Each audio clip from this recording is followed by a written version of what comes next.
Perbuatan yang cukup bikin gue kesel, sadis, brutal, tak beretika, sampah. Pelaku mengalami halusinasi hebat karena dia diganggu oleh arwah yang sudah dia bunuh. Jadi bisa kita simpulkan kalau dia itu sudah berada di titik stres, depresi. Jadi ya mungkin sudah mencapai halusinasi tingkat tinggi. Jadi ya dia melakukan hal yang tidak terpuji seperti bunuh diri.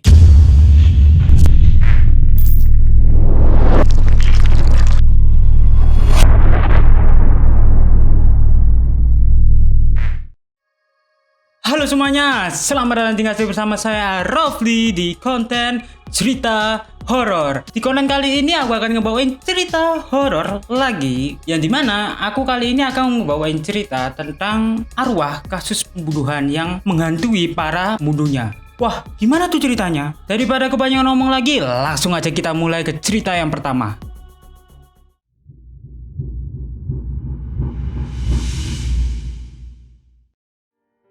Nah, di cerita ini mungkin agak sedikit lebih ke kasus horor ditambah kasus pembunuhan. Karena di cerita ini si pelaku ini membunuh seorang wanita di salah satu tandon air milik warga. Diduga pelaku mengalami halusinasi hebat karena dia diganggu oleh arwah yang sudah dia bunuh, yaitu arwah wanita kemarin yang sudah dia bunuh. Menurut rekan satu sel pelaku ini, kalau si pelaku sering mengigau halusinasi hebat, bahkan di dalam mimpi dia sampai meminta tolong anaknya untuk dimintai pertolongan. Jadi setiap hari dia sampai mengigau memanggil anaknya, mungkin di dalam mimpinya dia itu sedang dikejar oleh arwah yang dia bunuh. Selain itu juga salah satu rekaman CCTV di lapas dia ditahan, dia itu sering melamun mondar-mandir di dalam selnya seperti orang kebingungan dan seperti orang ketakutan. Jadi bisa kita simpulkan kalau dia itu sudah berada di titik stres, depresi. Jadi ya mungkin sudah mencapai halusinasi tingkat tinggi. Jadi ya dia melakukan hal yang tidak terpuji seperti bunuh diri. Karena dia diganggu oleh arwah yang sudah dia bunuh. Mungkin karena tekanan batin juga dia merasa bersalah. Jadi mungkin dia itu merasa kalau dengan bunuh diri mungkin itu akan menyelesaikan semua masalahnya. Konon nih ada yang bilang kalau si pembunuh ini dia itu dikompori oleh arwah ini sendiri. Jadi kayak di mimpi itu kan mungkin dia itu kayak kau harus bunuh diri untuk menebus semua kesalahanmu. Kan bisa jadi. Ya kita bisa berandai-andai aja sih. Kita nggak tahu fakta yang sesungguhnya karena kita nggak ada di sana. Jadi kita nggak bisa mengetahui fakta yang sesungguhnya. Ini aku dapat dari beberapa berita yang sudah aku rangkum sedemikian rupa biar kalian nggak bingung kalau cerita ini adalah cerita sungguhan.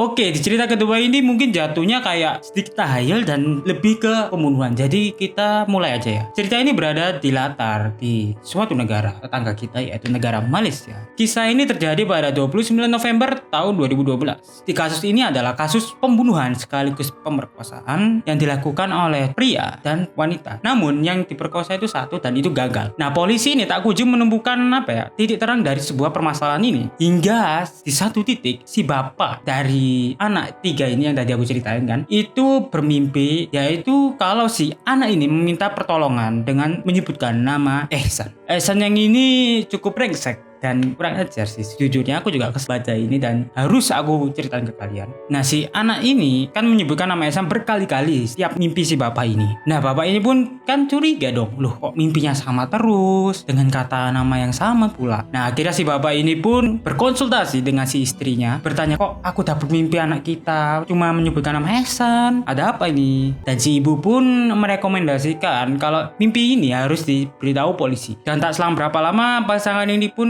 melaporkan polisi. Selanjutnya, si polisi ini ujung-ujungnya menemukan, nggak tahu itu gimana ceritanya karena nggak diceritain di sini. Si polisi ini berhasil menemukan kedua pelaku, yang dimana kedua pelaku ini tempat tinggalnya nggak jauh dari rumah korban, yaitu kira-kira 2 kilometeran lah. Ya nggak jauh-jauh banget kan. Si pelaku ini mengakui perbuatannya dan menceritakan perbuatannya kepada polisi. Yang dimana perbuatannya ini adalah kalau si pelaku ini ingin menggitu-gitukan cewek ini dengan modus yaitu membawa dia untuk berkeliling tempat sekitar. Hingga akhirnya si cewek ini pun mau. Tetapi dia juga membawa adik-adiknya yang berjumlah 2. Jadi mereka bertiga dan si pelaku ini juga membawa temannya sebagai partner dalam kejahatan satu ini. Yang dimana keduanya brengsek. Setelah berhasil membawa si pelaku ini dengan modus jalan-jalan, mereka pun berhenti di satu rumah kosong yang dimana di tempat itulah kejadian ini berakar dan bermulai. Si pelaku ini mengajak perempuan ini untuk masuk ke dalam rumah tersebut dan si partnernya ini menjaga kedua adiknya untuk tidak ikut campur. Setelah di dalam, cowok ini ternyata gagal untuk gituin si cewek. Jadi karena kesal dan marah dan takut niatnya ketahuan, akhirnya si pria ini dan partnernya pun berinisiatif untuk mengakhiri hidup mereka bertiga. Mereka pun dibawa ke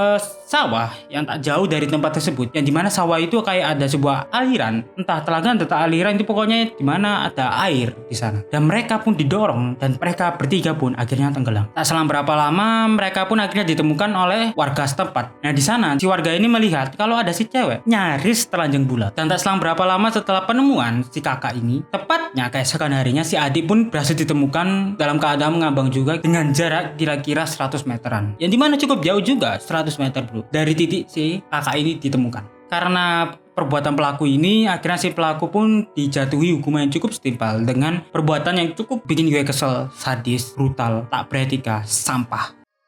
Oke semuanya, gimana cerita kali ini? Apakah serem atau biasa aja kayak cerita-cerita sebelumnya? Coba komen di bawah, aku pengen tahu pendapat kalian. Nah karena waktu kita sudah mau habis, jadi aku mau ngingetin kepada kalian untuk klik tombol subscribe ya. Karena apa? Karena setiap minggunya channel ini akan mengupload video baru, tepatnya pada hari Selasa, Kamis, dan Jumat. Jadi kalian jangan lupa untuk subscribe dan stay tune di channel ini, karena aku akan kembali dengan cerita-cerita yang lebih serem. Semoga aja lebih serem dan kalian akan suka dengan channel ini. Wah. Ya udah, daripada kebanyakan ngomong lagi, I'll see you guys next time and be careful. Mungkin mereka sudah di belakang kalian. Bye.